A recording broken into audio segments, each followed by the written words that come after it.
Welcome back to the Director's Commentary Part 3. Big Al is showing up at my house by now. So it used to be that I would go find him, and then he started coming to me, which as a director using a wheelchair living alone was a bit intimidating at times.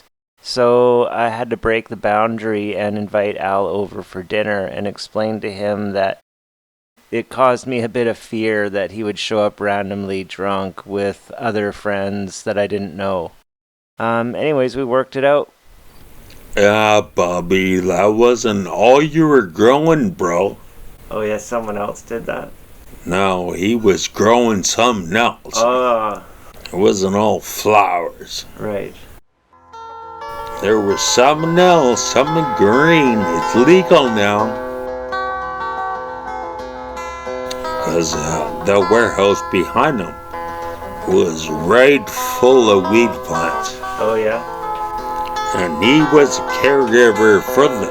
Because he told me he was security for the place, but I didn't see much to be security for there. But if there was a grow-op inside, that makes sense. There was a grow-op right next to the place. So he was making money off weed back. There's a lot of questions around homelessness in this video, but most of the people weren't actually homeless. Look at Bob's place. He's got books, a pet. He's well appointed in his kitchen.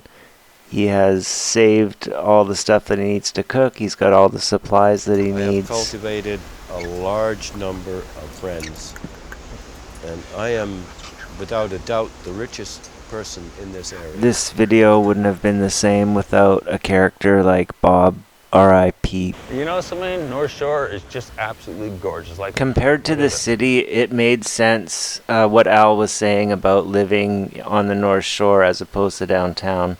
It's way cleaner. Well, downtown, it looks like the slums. Like, look at it there. When Al was in jail, we had time to go downtown and see if we could find any cart riders in that neighborhood, but they were mostly just binners. We spent a lot of extra time getting B-roll shots, super important for a documentary to be told well. When you're filming, you don't have enough time to pick up the B-roll because the situations are too tight, so you'll have to go back. I had a sherry bottle, had a bottle of Goof. Yeah. Down my coat sleeve, Yeah, or whatever, and I wiped out on the frickin' rocks back there. Probably what killed him. well, not wiping out, but the infection that it caused later. This area where Fergie was sleeping was really close to the liquor store, but still completely outside in nature. We felt bad for him, but there's no way you could take this spot away from Fergie if you tried. And fuck off, Fergie, that book ain't for reading, it's for rolling your It's gonna be cigarettes. another wonderful day in the office. Yeah. Did you ever drink that stuff? Yeah. No? Well, yes, but I didn't buy a bottle. Yeah, right. Well, I bought a bottle, but it wasn't for me, it was for him. I remember this one time he said, "Can you run for me at a liquor store?" Because I wouldn't let him in. So I'm going there anyways and get a six-pack myself. He had a power chair, like I got now. Anyways, get all the way there. And then he says, "I want a bottle of you." I said, "Where's the cash?" "Oh, I thought you were going to buy it for me." Pfft, I don't think so. This is where I learned something really important about Fergie and people that are homeless. Of course, you see them and you immediately think, well, go to the shelter. You'll be inside and taken care of. But I learned right away they did not want to be in that shelter because it was full of people that were definitely troublemakers that would drag them down, and they didn't want to be part of any of the rules that the shelters enforced upon them. Man, they're sold because that's all cement now. Yeah, they changed that all. It's shocking to realize that most of the places in this film, the locations I mean, are now gone. They've been gentrified. Vancouver, North Vancouver grew probably by 25% since 2008 when this film was released.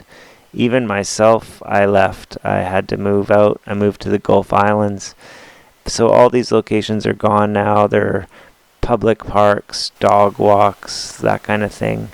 Ironically, both Al and Fergie ended up in the shelter, which took great care of both of them as far as I saw. So what do you say, Ferg? Pay no attention to that man behind them. Pay no attention to that man behind the curtain. I am the Great Oz. Smile. Smile, you bastard. Smile! Filming on the steep streets of North Van was always a challenge. We found multiple ways to do it, but one way that worked the best was to use a motorbike. So we practiced a couple times filming my friend Jim Barnum skating down some of the hills. Jordy was pretty crazy. Yeah, well, he was originally the guy that taught me how to do it. He used to ride the shopping cart instead of taking a bus. Who would bother? I approached Scott Pommier, a skateboard photographer, to come out and take some shots for us for publicity. And he was actually the first guy to get in a cart with Big Al. Luckily he did. He got some great shots for us, and he hung out the back of the van and got these shots. And this one actually became the poster for the movie. "It feels like freedom" was a Big Al quote. Did you guys go to school together or something? No, tell you the truth, no, we never did. Or did we? Jeez, I can't remember. We were lucky to film with Jordy at all. He was reluctant to get on camera, but we convinced him to do so, and we never were able to get a hold of him again, and I think he took off. Although I did have a comment from an old friend of his that said he knew where he was, so he is still alive. Remember we were filming you one time and those wheels melted when you were going down Cypress. No, my shoe did. Yeah, and your shoe. But after you let the cart sit at the bottom of the run, it actually just started to sink. The wheels were so hot they were melting. The maximum speed these shopping carts would go was 67 kilometers an hour. That was based on the wheel circumference. What do we do, 60? Yeah, 60K! Not too bad, got my eyes watering anyways. I spent a lot of time driving around North Van trying to figure out locations to film, and this one was underneath the Lionsgate Bridge on the Indian Reservation. You can't go there anymore. They've got it all blocked off now. I don't know if they're developing it down there, but it's super protected now. Maybe you can hike in there, but you can't drive. But it's not like I don't play it right. I just play it like two chords. Fergie didn't have a guitar, so I had to convince the National Film Board to let me buy him one. It was a real big expense, $120 or something, and had to fight for it. Yeah, that was one of the nice days. Yeah.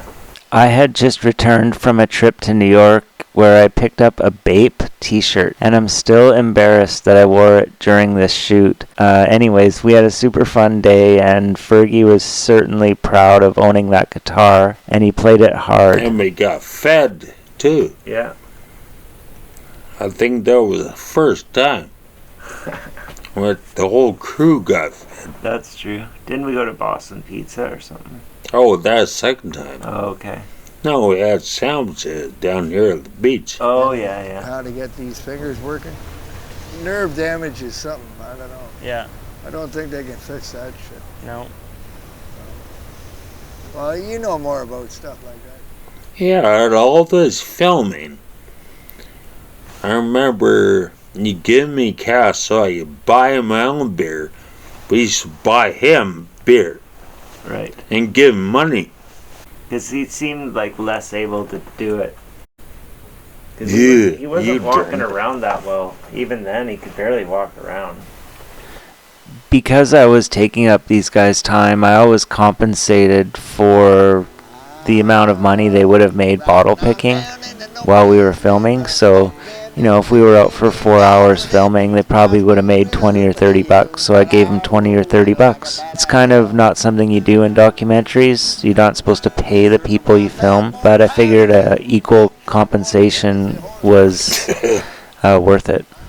Remember that guitar? Yeah. Then he punted it. Yeah. song now. And we got it back. Oh, yeah? And then he pawned it again. I've lost a lot of people. Or his to this. girlfriend pawned A it. lot of my friends have passed on. It wasn't because of old age. Wheel. That's the way I usually start all my songs. It's wheel, because if you don't say well, then it ain't me. I'm just gonna let Fergie sing here because maybe it was one of the last times he ever did. And a little house coat laid round the door, and I love that girl with the golden hair. And the Tennessee stud loves the Tennessee mare. I fucked it up bad. So Fergie, do you have, after all this, what are your regrets? You can't have regrets in this life. You can't. Because shit happens to everybody, right? Yeah. You know that. Oh yeah, I know it more than anybody. Shit happens, buddy, you know? It's not easy being me. It's not easy being us.